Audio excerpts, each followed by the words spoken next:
Hey everyone, welcome back to Corporate Decoder.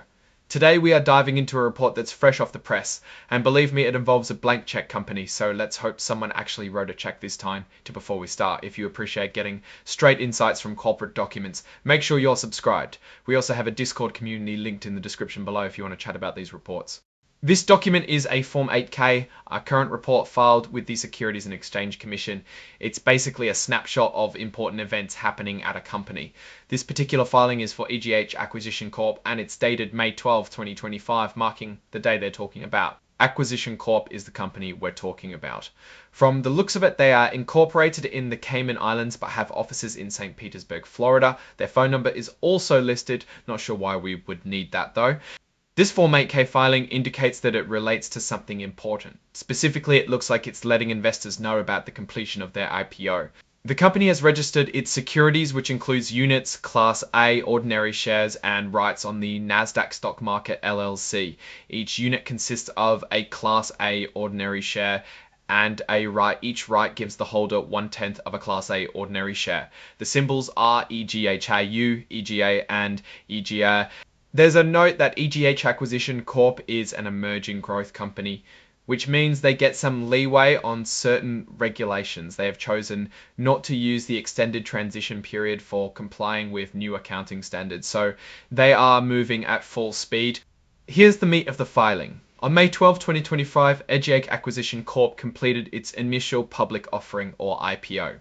They offered 15 million units, with each unit containing one Class A ordinary share and a right to get 1/10 of a Class A ordinary share when the company completes a business combination. The units were priced at $10 each, resulting in $150 million of gross proceeds for the company. The underwriters, who are the folks selling the units, have an option to buy up to 2.25 million extra units within 45 days to cover any over allotments, if there are any. At the same time as the IPO, the company completed a private placement where they sold 500,000 units.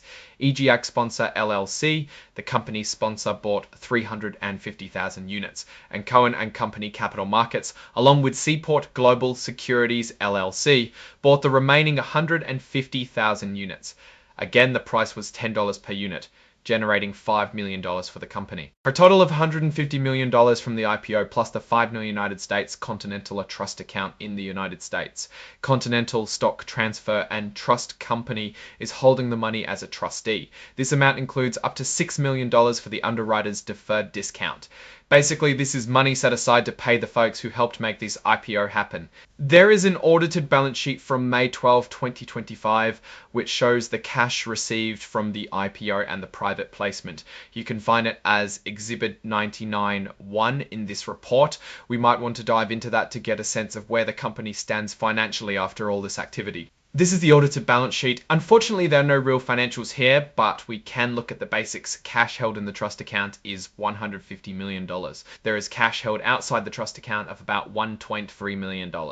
The total assets are $151.31. There is an accumulated deficit of about $517,000. And total stockholders' equity comes to about $150.7 million.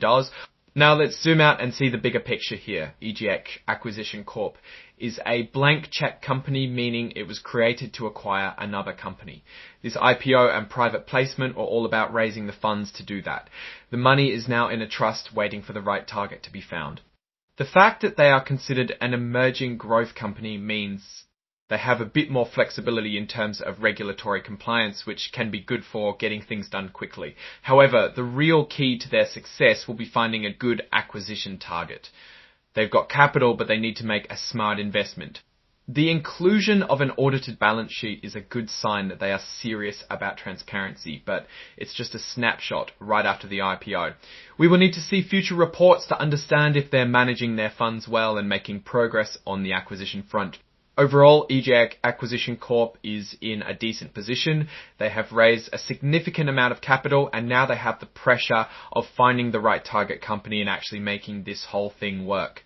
The risks are there, as they are with any blank check company. The opportunity is there if they can make smart acquisitions. Alright, that's our breakdown of EGH Acquisition Corp's latest filing. What's your take on these numbers and what they signal for the company's future? Drop your thoughts in the comments. If this analysis was valuable, hitting that like button really helps, and subscribe for more deep dives. Don't forget to check out the Discord in the description. Thanks for watching. See you next time.